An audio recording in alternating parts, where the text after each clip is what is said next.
This is Monocle on Design Extra. It's a short show to accompany our weekly programme where we discuss everything from architecture and craft to furniture and graphic design. I'm Maylie Evans. Today we head to Nigeria, where the artist and maker Bisila Noha has been exploring the craft of bronze casting. Known for her dynamic vessels fashioned from terracotta and projects that champion women of colour in art and craft history, the London-based creative is now exploring yet another medium, bronze. Having first experimented at a foundry in South London, the maker has recently completed a residency at the UNESCO World Heritage Site and home to the Guild of Bronze and Brass Casters, Igun Street. Let's join Bisila as she reflects on this time. I have been working with clay for about 12 years now. I love it as a material to work with, as well as its history and how instrumental it has been in sustaining humanity and contributing to our development. This I have learned by traveling and visiting pottery communities in different countries, mainly in Africa. So when I started working with bronze and the opportunity to spend time in Benin City came up, I couldn't decline. A unique chance to dive into the material's history, one so en vogue at the moment as museums across Europe have very slowly started to return artifacts to their countries of origin. Benin City, and more specifically Igun Street, is the home of the infamous Benin bronzes, artworks that populate numerous collections after being scattered across Europe after the 1897 loot at the hands of the British Empire, the Benin Punitive Expedition as it is known. The expedition resulted in thousands of objects being stolen from the Oba's palace, the king. An expedition that also marks a key moment in the history of Benin, as the kingdom was absorbed into colonial Nigeria and the Oba at the time, of Onrambwen, was exiled, becoming the first and only Oba to die and be buried outside of Benin in its history. Still, the casters of Igun Street have kept going and are still going. I believe that different materials instill different qualities in the makers that engage with them. And after having been witness to and part of the bronze casting process as it has been done in Benin since the 13th century, I think that the toughness of the material and the process behind it might have contributed to the toughness of the generations of casters in Igun Street. They have both continued their craft and inspired artists who, despite not being part of the historical families of casters, have taken up the material and worked with it with the same amount of pride, respect, and love. One of those artists is Ohile Ohiwere, also known as Ohi, with whom I was lucky to work for about a week.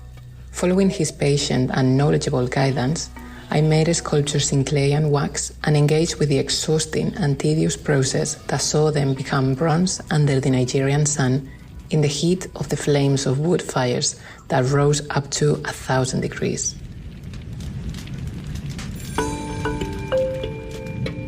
The casting process is a symphony of materials working hand in hand. From the clay that is easily sculpted, giving this rough journey a silent and intimate start, and the wax that through plaster or silicone molds, as the new and more modern processes allow, loses its original shape to become what the clay has decided, a replica that is nothing but a means to an end. To the mix of plaster and sand that embraces the wax, creating the confinement that will welcome the hot liquid bronze as the wax is lost. A generous act, that of the wax, that once those molds are placed in a fire, will melt and disappear, leaving its shape behind.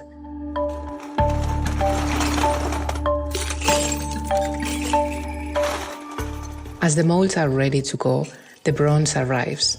Bags of pipes, doorknobs, keys, and even bullets that will also say goodbye to the life they knew to become a work of art.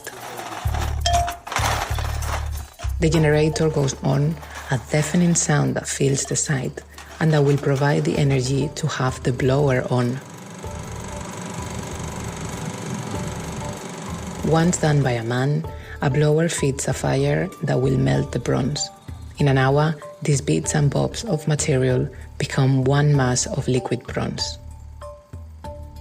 And then, a sequence of swift and precise movements follow. The molds are buried on the ground so that they remain warm, which will help the bronze flow down and fill the cavities and gaps left by the wax.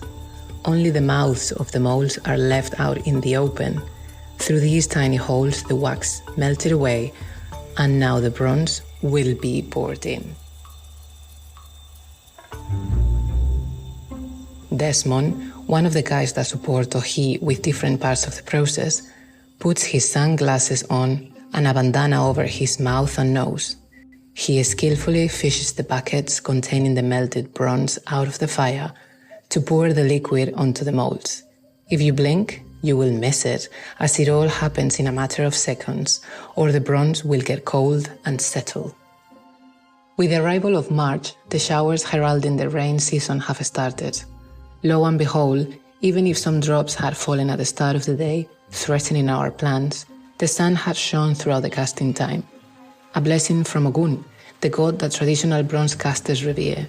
Igun had been good, and it was only when the molds had been taken out of their caves for us to crack them open with hammer that the rain came, blessing the scene, cooling our bodies and the soil.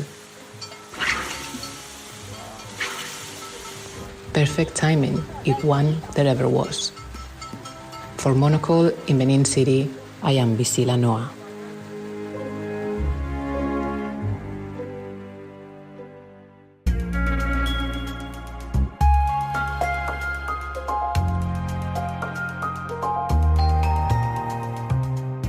Thank you, Bisila. That's all for this week. If you're eager for more design stories, and listen to our main programme, Monocle on Design, airing on Tuesdays at 8 p.m. London time. Or if you prefer print, you can pick up a copy of Monocle magazine. It's available on all good newsstands now. Today's episode was produced by me, Maylee Evans. Thank you very much for listening.